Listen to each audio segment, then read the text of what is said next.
pagi, balik lagi sama aku. Kita sekarang sudah memasuki minggu kedua di bulan Oktober. Gak berasa ya, sebentar lagi 2020 sudah mau selesai.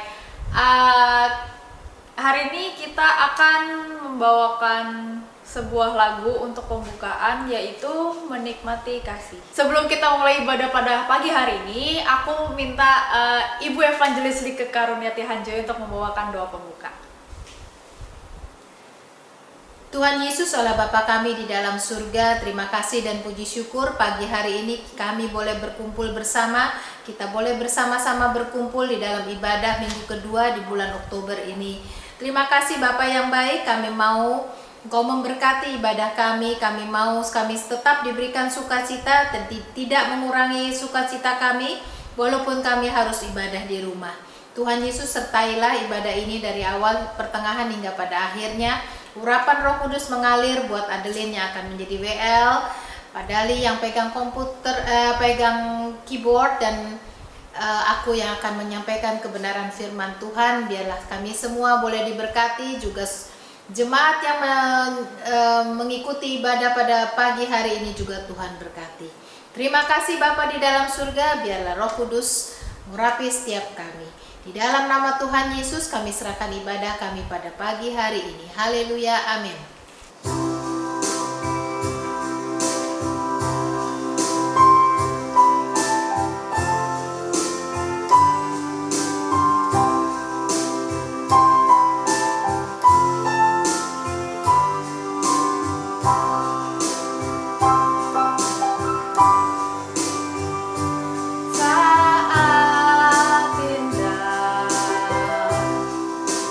Berhadapan dengan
kita sudah menyanyikan tadi satu buah lagu. Nah, kita sebenarnya masih menjalankan hal-hal seperti biasa, yang ada yang bekerja di rumah, ada yang masih mesti ke kantor sekalipun. Tapi kita mesti tetap bersyukur kepada Tuhan karena kita masih diberikan Tuhan kesehatan, masih diberikan Tuhan waktu sehingga kita bisa sampai mencapai titik ini. Untuk lagu yang kedua, kita akan menyanyikan sebuah lagu dengan judul Segala Puji Syukur.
Segala puji syukur.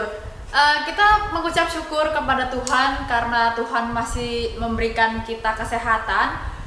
Kita percaya juga kepada Tuhan karena percaya kepada Yesus itu adalah untung kita. Karena Tuhan itu menghiburkan hati kita yang sedih. Tuhan itu memberikan kita senang selamanya. Jadi untuk lagu yang ketiga, kita akan menyanyikan lagu Percaya Kepada Yesus.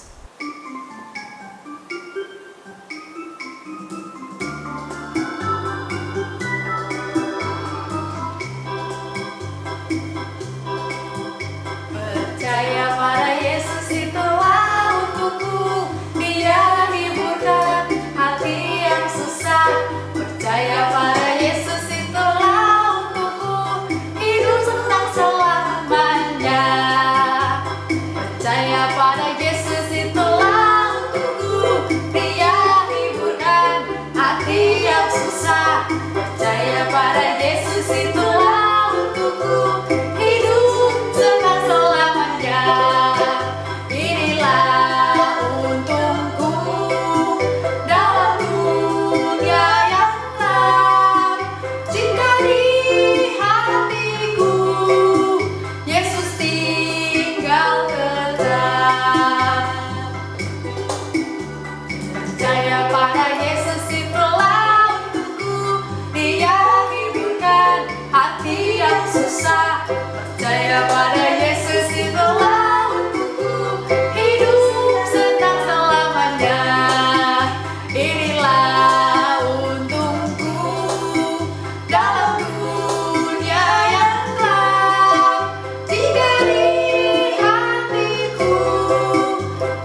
Sekarang kita akan mendengarkan firman Tuhan yang akan disampaikan oleh Evangelis Like Karudiati Hanjoyo dengan judul Tuhan yang Bela. Terima kasih.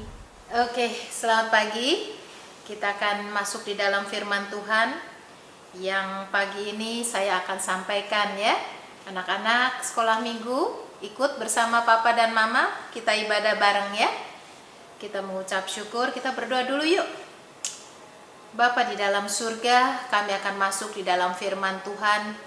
Tuhan saja yang akan berkata-kata lewat hamba-Mu ini Tuhan. Biarlah apa yang aku sampaikan, itu adalah merupakan isi hatinya Tuhan buat jemaat Gereja Kristen Anugerah dan buat kami semua Tuhan. Terima kasih Bapa, kami butuh Engkau, karena Engkaulah satu-satunya Juru Selamat kami, pembela kami yang ajaib. Terima kasih Bapa, di dalam nama Tuhan Yesus kami berdoa. Haleluya, amin. Puji kepada Tuhan. Tema pada pagi hari ini adalah Tuhan yang bela ya. Tuhan yang bela. Saya boleh nyanyi ya dulu ya. Satu lagu ini adalah Allah yang bela. Ya. Ayo musik.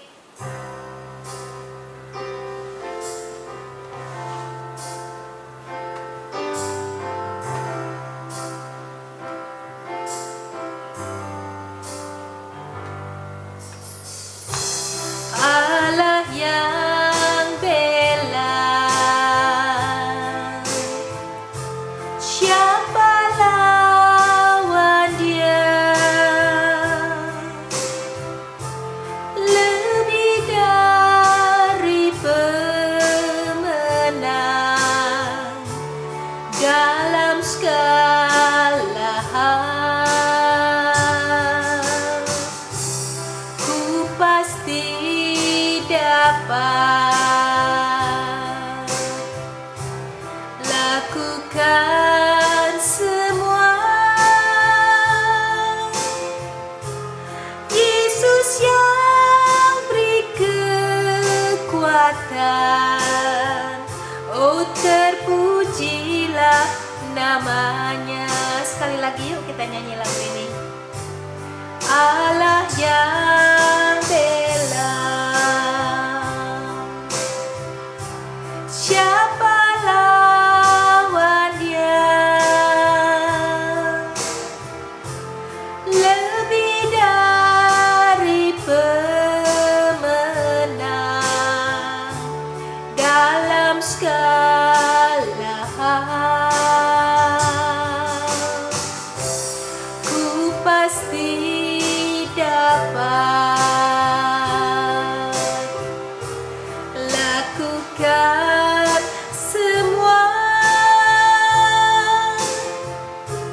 Yesus yang beri kekuatan, oh terpujilah namanya. Yesus yang beri kekuatan, oh terpujilah namanya.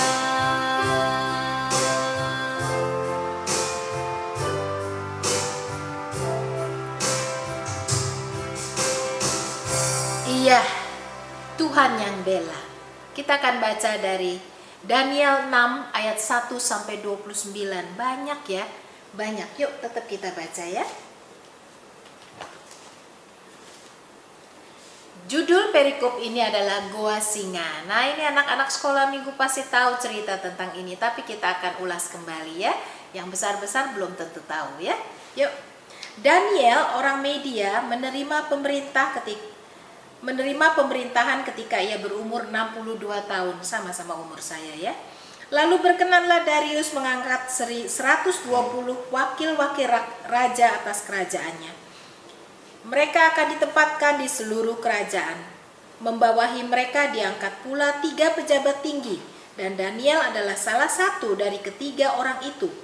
Kepada merekalah para wakil-wakil raja harus memberi pertanggungan jawab, sehingga raja jangan dirugikan. Maka Daniel itu melebihi para pejabat tinggi dan para wakil raja itu, karena ia mempunyai roh yang luar biasa dan raja bermaksud untuk menempatkannya atas seluruh kerajaannya. Kemudian para pejabat tinggi dan wakil raja itu memberi alasan dakwaan terhadap Daniel dalam hal pemerintahan. Tetapi mereka tidak mendapat alasan apapun atau sesuatu kesalahan, sebab ia setia dan tidak ada didapati sesuatu kelalaian atau sesuatu kesalahan padanya. Maka berkatalah orang-orang itu, kita tidak akan mendapatkan sesuatu alasan dakwaan terhadap Daniel ini, kecuali dalam hal ibadahnya kepada Allahnya. Kemudian bergegaslah para pejabat tinggi dan wakil raja itu menghadap raja serta berkata kepadanya, ya Raja Darius, kekalah hidupmu Tuanku. Semua pejabat tinggi kerajaan itu, semua penguasa dan wakil raja, para menteri dan bupati telah bermufakat supaya dikeluarkan kiranya suatu penetapan raja dan ditetapkan suatu larangan agar barang siapa yang dalam 30 hari menyampaikan permohonan kepada salah satu dewa atau manusia kecuali kepada tuanku, ya raja, maka ia akan dilemparkan ke dalam goa singa. Oleh sebab itu, ya raja, keluarkanlah larangan itu. Buatlah suatu surat perintah dan tidak dapat diubah, menurut undang-undang orang Media dan Persia, yang tidak dapat dicabut kembali. Sebab itu Raja Darius membuat surat perintah dengan larangan itu. Demi didengar Daniel bahwa surat perintah itu telah dibuat, pergilah ia ke rumahnya.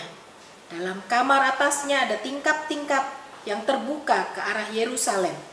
3 kali sehari ia berlutut, berdoa, serta memuji Allahnya seperti yang biasa dilakukannya. Lalu orang-orang itu bergegas-gegas masuk dan mendapati Daniel sedang berdoa dan bermohon kepada Allahnya. Kemudian mereka menghadap raja dan menanyakan kepadanya tentang larangan raja. Bukankah tuanku mengeluarkan suatu larangan supaya setiap orang yang dalam 30 hari menyampaikan permohonan kepada salah satu dewa atau manusia kecuali kepada tuanku, ya raja, akan dilemparkan ke dalam gua singa? Jawab raja, perkara ini telah pasti menurut undang-undang orang Media dan Persia yang tidak dapat dicabut kembali. Lalu kata mereka kepada raja, Daniel, salah seorang buangan dari Yehuda, tidak mengindahkan tuanku, ya raja, dan tidak mengindahkan larangan yang tuanku keluarkan. Tetapi 3 kali sehari ia mengucapkan doanya. Setelah raja mendengar hal itu, maka sangat sedihlah ia. Dan ia mencari jalan untuk melepaskan Daniel. Bahkan sampai matahari masuk, ia masih berusaha untuk menolongnya. Lalu bergegas-gegaslah orang-orang itu menghadap raja, serta berkata kepadanya, ketahuilah ya raja, bahwa menurut undang-undang orang Media dan Persia, tidak ada larangan atau penetapan yang dikeluarkan raja yang dapat diubah. Sesudah itu raja memberi perintah, lalu diambilnyalah Daniel dan dilemparkannya ke dalam gua singa. Berbicaralah raja kepada Daniel, Allahmu yang kau sembah dengan tekun, dialah kiranya yang akan melepaskan engkau. Maka dibawalah sebuah batu dan diletakkan pada mulut gua itu.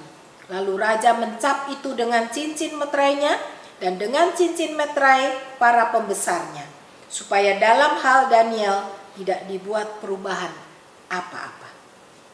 Lalu pergilah raja ke istananya dan berpuasa ia semalam-malaman itu. Ia tidak menyuruh datang penghibur-penghibur dan ia tidak dapat tidur. Pagi-pagi sekali ketika fajar menyingsing, bangunlah raja dan pergi dengan buru-buru ke gua singa. Dan ketika ia sampai dekat gua singa itu, berserulah ia kepada Daniel dengan suara yang sayu. Berkatalah ia kepada Daniel, Daniel, hamba Allah yang hidup, Allahmu yang kau sembah dengan tekun, telah sanggupkah ia melepaskan engkau dari singa-singa itu? Lalu kata Daniel kepada raja, ya raja, kekalah hidupmu. Allahku telah mengutus malaikatnya untuk mengatupkan mulut-mulut singa itu, sehingga mereka tidak mengapa-ngapakan aku, karena ternyata aku tak bersalah di hadapannya, tetapi juga terhadap tuanku ya raja aku tidak melakukan kejahatan. Lalu sangat sukacitalah raja, dan ia memberi perintah supaya Daniel ditarik dari dalam gua itu. Maka ditariknya Daniel dari dalam gua itu, dan tidak terdapat luka apa-apa padanya. Tidak terdapat luka apa-apa padanya, karena ia percaya kepada Allahnya. Raja memberi perintah, lalu diambillah orang-orang yang telah menuduh Daniel, dan mereka dilemparkan ke dalam goa singa, baik mereka maupun anak-anak dan istri-istri mereka. Belum lagi mereka sampai ke dasar goa itu, singa-singa itu telah menerkam mereka, bahkan meremukkan tulang-tulang mereka. Kemudian Raja Darius mengirim surat kepada orang-orang dari segala bangsa, suku bangsa dan bahasa yang mendiami seluruh bumi. Bunyinya, bertambah-tambahlah kiranya kesejahteraanmu. Bersama ini kuberikan perintah bahwa di seluruh kerajaan yang kukuasai, orang harus takut dan gentar kepada Allahnya Daniel. Sebab dialah Allah yang hidup, yang kekal untuk selama-lamanya. Pemerintahannya tidak akan binasa dan kekuasaannya tidak akan berakhir. Dia melepaskan dan menolong dan mengadakan tanda dan mujizat di langit dan di bumi. Dia yang telah melepaskan Daniel dari cengkraman singa-singa. Dan Daniel mempunyai kedudukan tinggi pada zaman pemerintahan Darius dan pada zaman pemerintahan Kores, orang Persia itu. Puji kepada Tuhan. Kita membaca perikop yang sangat panjang ya. Ini adalah satu cerita. Kalau saya tidak bacakan, saudara-saudara juga tidak baca ya. Jadi saya bacakan satu persatu. Nah, Daniel adalah orang Media yang memerintah di usia 62. 62 dia baru memerintah di kerajaan Persia, di mana Darius maksudnya ya. Darius orang Media memerintah di usia 62 ya, Raja Darius. Kemudian dia mempunyai mempunyai pejabat tinggi. Salah satu pejabat tinggi itu adalah Daniel.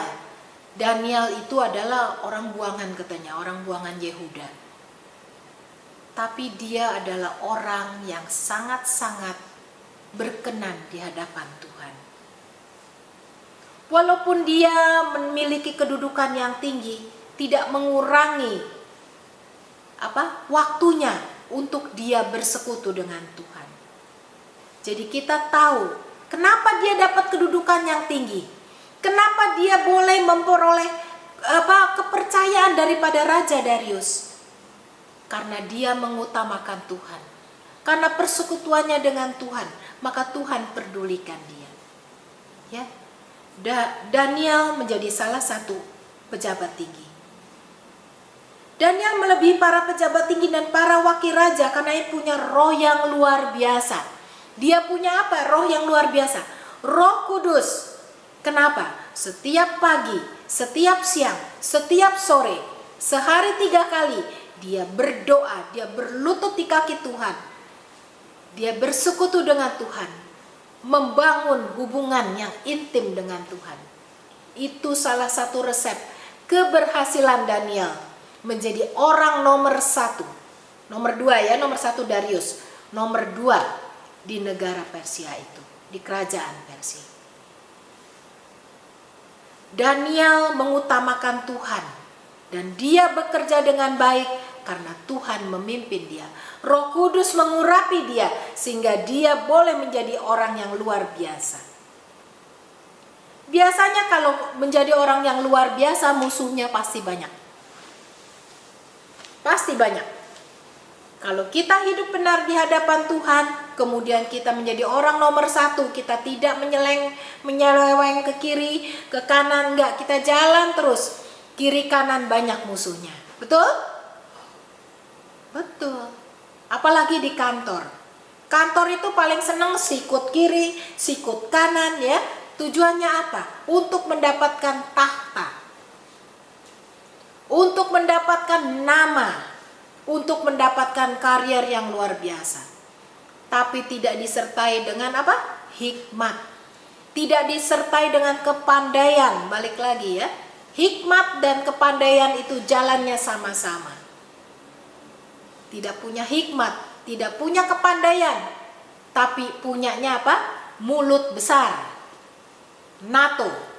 No action, talk only. Itu tidak berlaku buat Daniel. Daniel bekerja dengan gigih, dengan benar. Dan dia mengandalkan Tuhan di atas segalanya. Oleh sebab itu, dia diberkati. Kita pernah dengar kalau nggak salah beberapa minggu yang lalu, Pak Dali bersaksi bagaimana dia bisa berhasil dari seorang Dali Wijaya yang hidupnya duniawi, ya, adanya di disco, ya, pagi jadi malam, malam jadi pagi. Kemudian karena satu dan lain hal, ya, karena sakit, akhirnya bertobat, terima Tuhan Yesus, dan dia diizinkan Tuhan bisa bekerja, bisa kuliah lagi, meninggalkan dunia hitam, nggak hitam sih, dunia diskotik, ya. Dia boleh hidup benar di hadapan Tuhan. Tapi ketika dia mau masuk di satu kantor, dia harus mengalahkan orang-orang yang luar biasa hebat. Sudah sarjana, sudah pengalaman yang luar biasa. Tapi Pak Dali ini yang sederhana, baru tingkat 1, semester 1, ya, baru mulai kuliah. Tapi dia yang dipilih Tuhan untuk masuk di kantor itu. Karena apa? Karena ketika ditanya, apa yang menjadi kelebihan kamu? Kelebihan saya karena saya mengandalkan Tuhan di dalam kehidupan saya. Ya.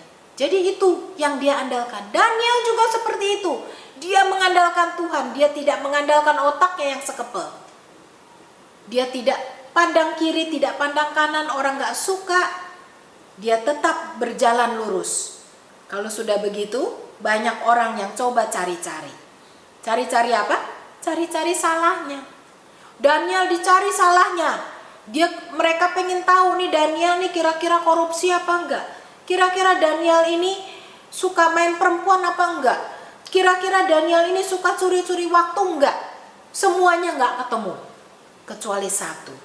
Ya, kecuali satu, yaitu dalam hal ibadahnya kepada Allahnya. Daniel terlalu mencintai Tuhan. Dia datang kepada Tuhan sehari 3 kali, pagi, siang, malam. Jadi Daniel ini mau dijebak sama teman-temannya. Dikeluarkan peraturan, orang yang tidak menghormati raja, hanya raja satu-satunya yang boleh disembah. Orang yang menyembah Allah lain, yang menyembah Tuhan yang lain kecuali raja, itu harus dimasukkan ke dalam goa singa. Raja ditanyain seperti itu, namanya raja, senang. Oh iya benar, semua orang harus tunduk sama saya. Tidak boleh menyembah Allah yang lain. Saya ini raja dan Allah. Wah, Darius pikir seperti itu. Tapi dia sangat-sangat mengasihi Daniel. Karena dia tahu Daniel bekerja dengan baik di negeri itu. Lalu Daniel dijebak ketika dia sedang praise and worship di kamar atasnya. Ya. Daniel ngelihat bahwa, waduh, sekarang peraturannya begitu ketat. Aku tidak boleh berdoa. Aku tidak boleh muji dan menyembah Tuhan. Kalau aku sampai ketahuan, aku akan dimasukkan ke dalam goa singa. Tapi Daniel tidak takut. Dia tahu siapa? Dia tahu Tuhan adalah pembela dia. Amin. Pembela Daniel adalah Tuhan. Dia nggak takut.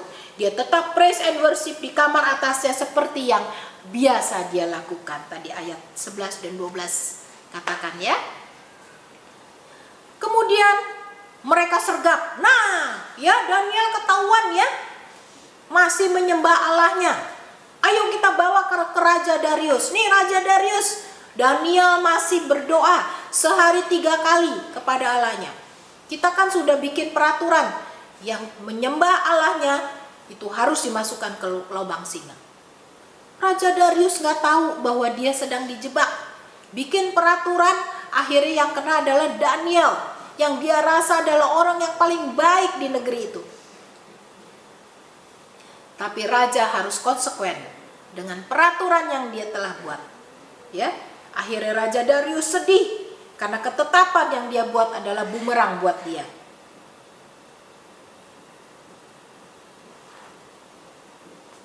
Raja Darius sangat sayang kepada Daniel. Tapi dia tetap konsekuen dengan janjinya. Akhirnya Daniel dilempar ke goa singa. Tapi sebelum raja sebelum dilemparkan ke dalam goa singa, raja yakin kepada Allahnya Daniel. Maka dia katakan apa?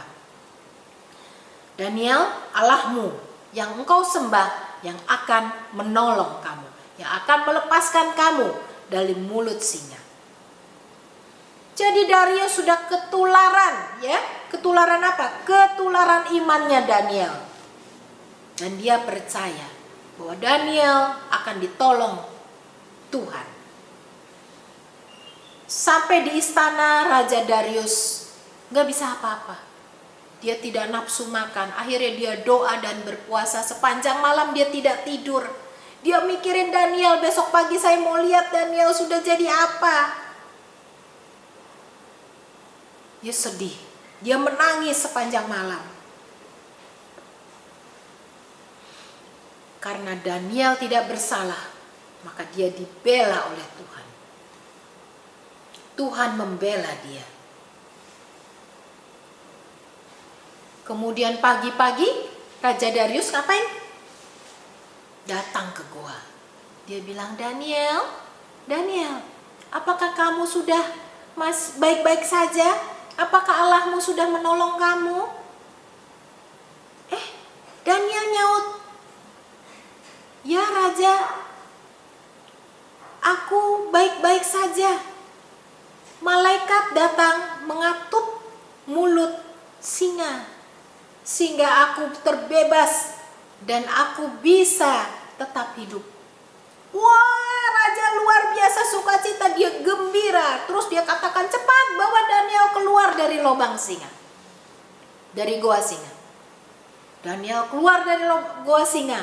Kemudian orang-orang yang memfitnah dia bersama dengan seluruh keluarganya, anak istrinya semua dimasukkan ke dalam goa singa. Belum sampai ke dasar sungai, dasar goa, mereka sudah apa? Sudah diterkam, diremukkan sampai tulang-tulangnya habis karena singanya sengaja nggak dikasih makan. Singanya lapar. Mujizat luar biasa. Tuhan mampu membungkam mulut singa demi seorang yang benar. Yang menjadi pelajaran dari seorang Daniel itu apa aja coba? Ada 4 hal. Yang pertama, penuh tanggung jawab dalam bekerja. Kalau kita memiliki pekerjaan, kalau kita dikasih kesempatan sama Tuhan untuk bekerja, lakukan dengan penuh tanggung jawab.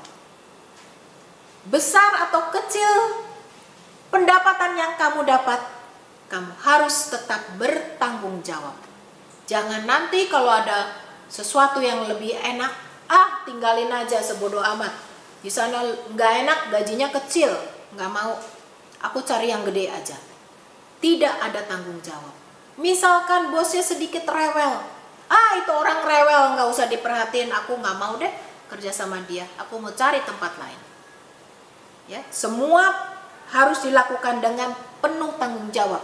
Ketika kita dikasih kesempatan sama Tuhan untuk bekerja, seperti Daniel.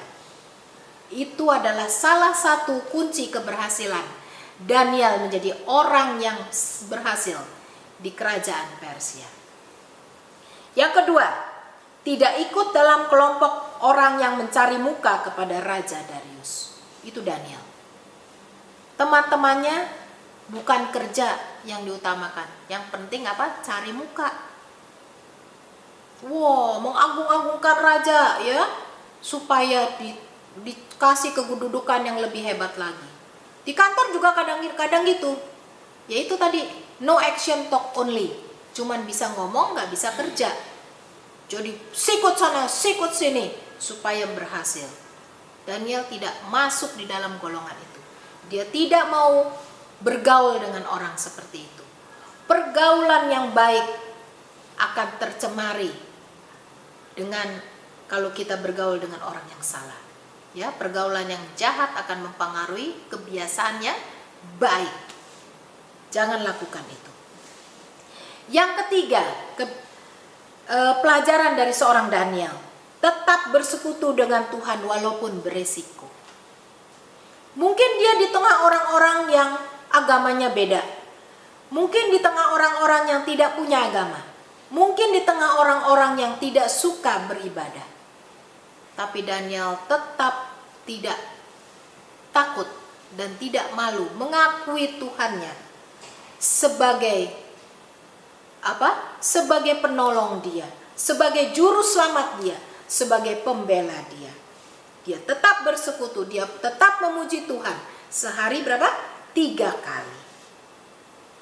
Dan yang keempat, yang kita dapat belajar dari seorang Daniel, dia yakin Tuhan yang bela. Walaupun singanya banyak, walaupun dia takut, tapi dia percaya ada pembelaan tangan Tuhan. Dan itu terjadi. Ya.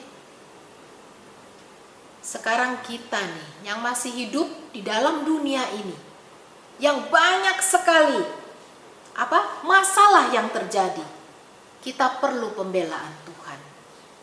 Mungkin kita difitnah, mungkin kita dicaci maki, mungkin kita tidak disukai oleh siapa? Oleh atasan kita. Mungkin juga tidak disukai oleh orang tua kita. Mungkin juga kita tidak disukai oleh menantu. Mungkin kita tidak disukai oleh siapa? Oleh tetangga. Kita percaya kita harus lakukan sesuatu supaya Tuhan membela kita. Yang pertama, ada 4 hal yang harus kita lakukan. 1, kita harus benar di hadapan Tuhan. Benar di hadapan Tuhan, itu Tuhan pasti bela.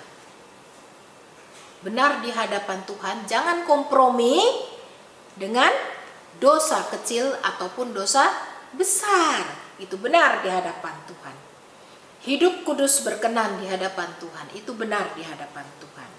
Yang kedua, benar walaupun harus melawan arus. Kita harus tetap benar, ya. Suami saya itu pegang keuangan, pegang accounting, ya. Mungkin kalau di kantor-kantor lain, ada 2 pembukuan, 3 pembukuan kalau perlu, ya, supaya kantor lebih cuan. Nah, tapi suami saya dari mulai dia menginjakan kakinya di kantor itu sampai hari ini tetap 1 pembukuan. Mau pakai saya sebagai orang yang jujur, silakan. Enggak pakai, enggak apa-apa, ya. Tapi puji Tuhan, sampai hari ini Tuhan masih percayakan dia untuk dia bekerja selama hampir 34 tahun bekerja di 1 kantor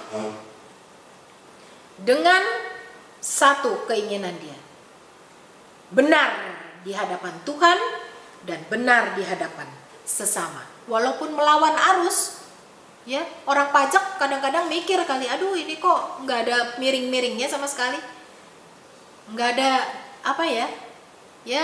cipua-cipua sedikit lah supaya orang pajak juga kedapat atau bagaimana, atau bisa dipersalahkan atau bagaimana. Tapi tidak, dia tidak bisa menemukan kesalahan yang terjadi di kantor di mana suami saya bekerja.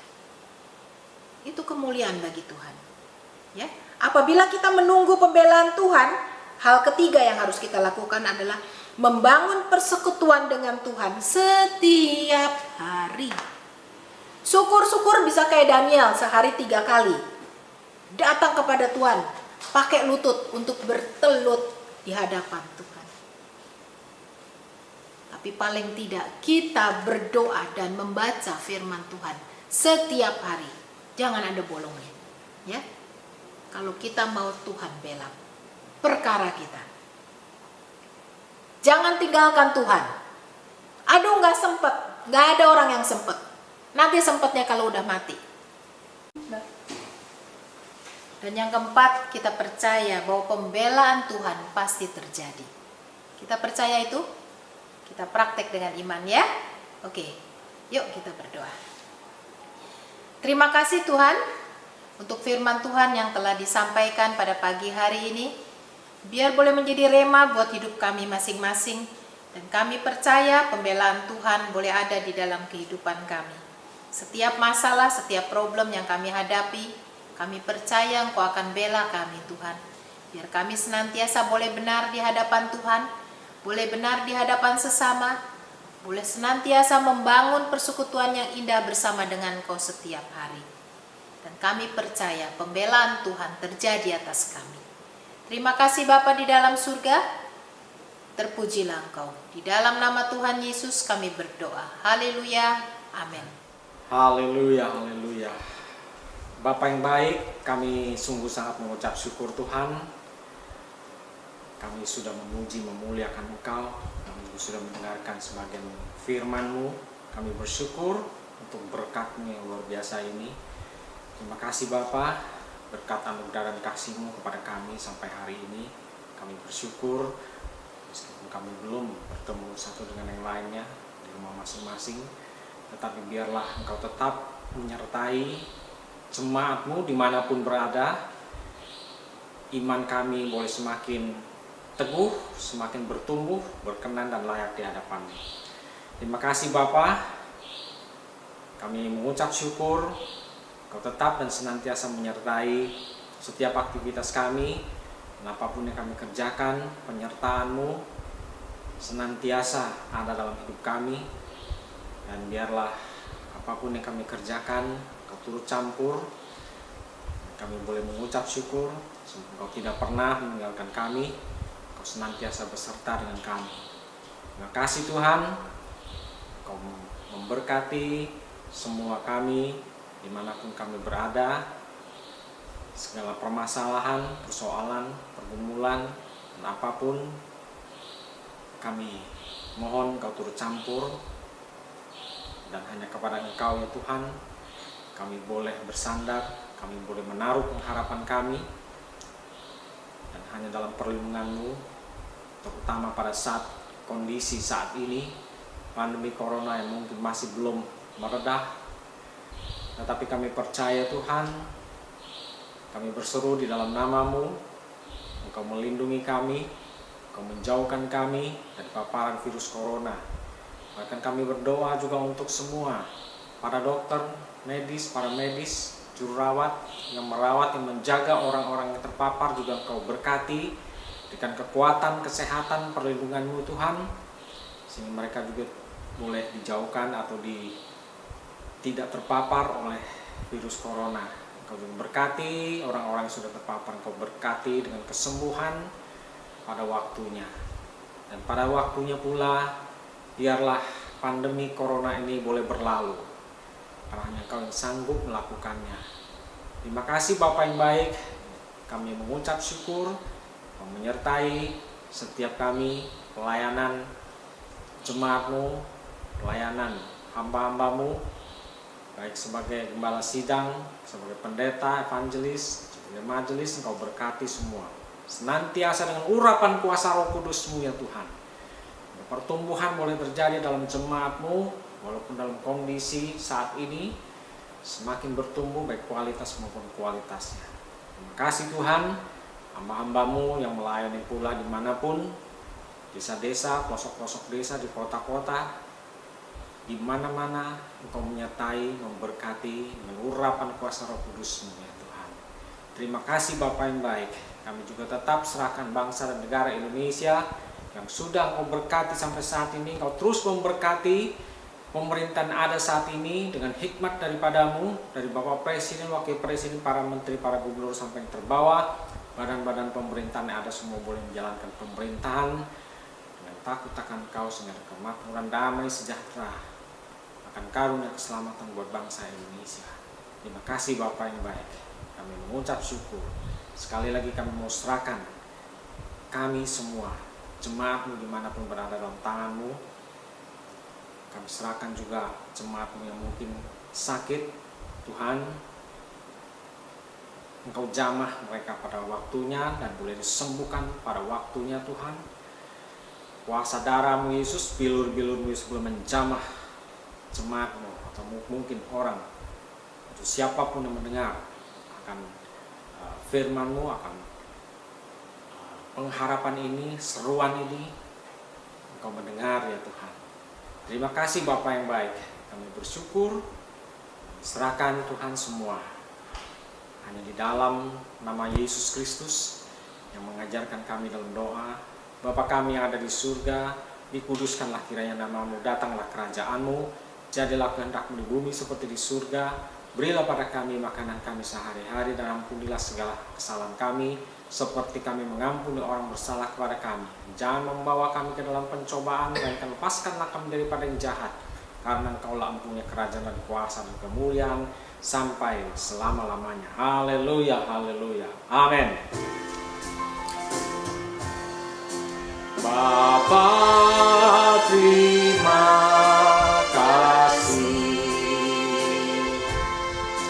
Bapa, terima kasih.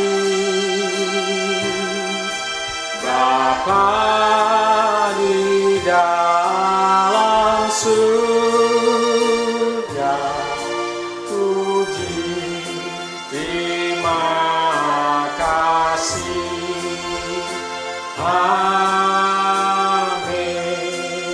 Jemaat yang dikasihi Tuhan, Allah Abraham, Allah Ishak, Allah Yakub, Allah yang menciptakan langit, bumi, laut beserta isinya, Allah yang tidak pernah meninggalkan perbuatan tangannya, Allah sumber berkat, memberkati kita semua dengan damai sejahtera. Allah memberkati semua pekerjaan, usaha, dan apapun yang saudara-saudara lakukan yang berkenan di hadapannya akan dibuatnya berhasil dan beruntung. Bahkan anugerah dan kasih karunia-Nya dan pertolongan Roh Kudus senantiasa menyertai kita saat ini sampai Maranatha. Amin. Amin. Amin. Amin. Tuhan Yesus memberkati kita semua. Haleluya. Amin.